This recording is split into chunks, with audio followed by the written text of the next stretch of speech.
সুযোগ হিসেবে একটা কাজ দেয়। তখন ক্যাপ্টেন জয় বলে পালিয়ে যাওয়া কুখ্যাত ড্রাগ ডিলার মাফিয়া মুভে আবার ফিরে এসেছে এবং তার সহকর্মী হং মাসখানেক আগে জেল থেকে ছাড়া পেয়েছে। আমার কাছে তাদের নতুন আস্তানার খবর এসেছে। আমার হাতে এখন অনেক কাজ, তাই আমি এই কাজটি করতে পারছি না। আপনি সেই ড্রাগ ডিলার মুভকে ধরে ফেলেন আর আমি পরে তার সহকর্মী হংকে ধরে নিব। তো প্রমোশনের সুযোগ টাকায় ক্যাপ্টেন গো এই কাজটি নিয়ে নেয়। এরপর ক্যাপ্টেন গো তার পুরো টিম নিয়ে সেই গুন্ডাদের আস্তানার আশেপাশে বিভিন্ন জায়গায় অবস্থান নিয়ে দিন রাত ধরে সবসময় নজর রাখা শুরু করে। কিন্তু বন্ধুরা, আমরা তো জানি এই পাঁচজনের গন্ডগোল না থাকা মানে টিকটক করে ভিডিও না দেখা।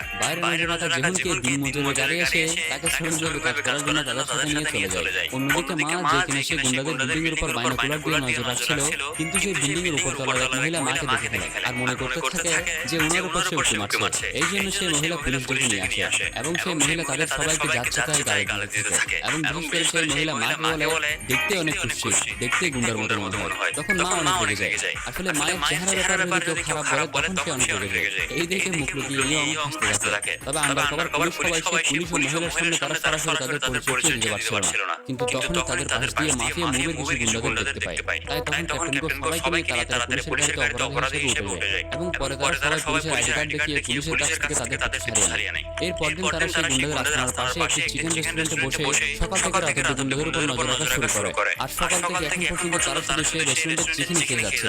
তবে খাবারগুলোর টাকা তারা নিজেদের পকেট থেকে দিচ্ছিল। তখন মা বলে, এই খাবার কেন আমাদের দিতে হচ্ছে? ডিপার্টমেন্ট আমাদের টাকা কেন দেয় না? এই বলে এই ভদ্রপ্রাণী আবার চুপ হয়ে যায়। তখন জান বলে, এই যে ভালো মানুষ, আমাদের এই অবস্থা তোমার জন্য হচ্ছে। জুয়া খেলে আমাদের পুরো টিমের বাজেটের টাকা শেষ করে দিয়েছো। এই নিয়ে তারা আবার ঝগড়া শুরু করে দেয়। তখন আবার মা জানতে বলে, এই তুমি কি আমার প্রেমে পড়েছো? জান বলে, হ্যাঁ আমি তোমার দিওয়ানা, মাথা কথা। তখন আবার ইয়ং বলে, আমরা এসব কিছু বাদ দিয়ে ঘরে চলে গেলে ভালো হতো। আমরা এখন কনফার্ম হতে পারিনি যে মুভি আসলে এখানে আসবে কিনা। কিন্তু হঠাৎ বলতে ইয়ং লক্ষ্য করে সেই মাফিয়া মুভি আসলে সেখানে এসেছে। আর তারা সবাই সঙ্গে গিয়ে এক দফা খাবার খাওয়ার পর নজর রাখা শুরু করে। তখন জান বলে, এই মুভি তো অনেক হ্যান্ডসাম। মা বলে, সে পার্লারে গিয়েছিল নিশ্চয়ই। মানে ভাই, এদের বদনামের লেভেলটা দেখছেন। এখন যেহেতু তারা কনফার্ম হয়ে গিয়েছে যে মুভি এই জায়গায় আসে, তো তারা ভেবে নেয় এই চিকেন রেস্টুরেন্ট থেকে তাদের উপর নজর রাখবে। তখন তারা রেস্টুরেন্টের মালিককে জিজ্ঞেস করে সে গুন্ডাদের বিল্ডিং থেকে এখানে চিকেন অর্ডার দেয় কিনা। তখন সে রেস্টুরেন্টের মালিক বলে, মাঝে ওরা আমার দোকান থেকে চিকেন কিনে নিয়ে যায় বা অনেক সময় আমি নিজেই ডেলিভারি দিই। এই শুনে তারা খুশি হয়ে যায়। মানে তারা এই হোটেলের ডেলিভারি ম্যান সেজে সেখানে যেতে পারবে আর তাদের সেখানে অনৈতিক কাজ সাজে তাদের হাতে ধরে গ্রেফতার করতে পারবে। কিন্তু তখনই সেই রেস্টুরেন্টের মালিক বলে, তোমরা এই পুরো সপ্তাহে আমার প্রথম কাস্টমার এবং আজকে শেষ কাস্টমার। আমি এই রেস্টুরেন্ট বিক্রি করে দিচ্ছি। এটা শোনার পর তাদের সবার চেহারায় হাতে রাজ করে নেয়। যখন বলে, আমি আমার বিয়ের জমা টাকা হলেও আমি এই হোটেল কিনে নিব। কারণ বন্ধুরা, এই সুযোগটা তাদের ক্যাপ্টেন গো এর প্রমোশনের সুযোগ। সবাই বলে, আমাদের ক্যাপ্টেন গো প্রমোশন পাচ্ছে না, এটাই ওনার সুযোগ। এসব কিছু শুনে ও ভাবনা ক্যাপ্টেন গো হতাশ হয়ে ঘরে আসে। ঘরে গিয়ে তার বউয়ের জন্য একটি গুচি ব্র্যান্ডের প্যাকেট নিয়ে যায়।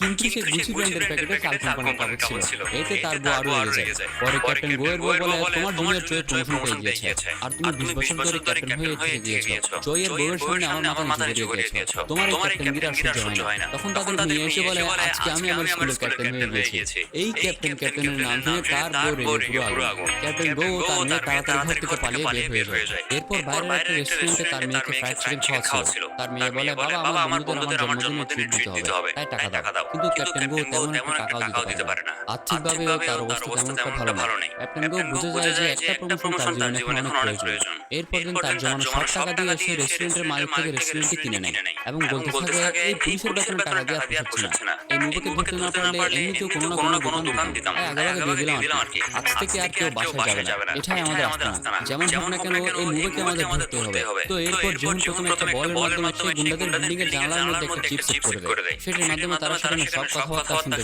পাবে। তবে যেহেতু তারা রেস্টুরেন্ট দিয়েছে, তাই বিভিন্ন কাস্টমার মাঝে আসতে থাকে। কাস্টমারদের জন্য তারা ঠিকমতো তাদের সিক্রেট ইনভেস্টিগেশন করতে পারছিল না। বারবার তাদের সাথে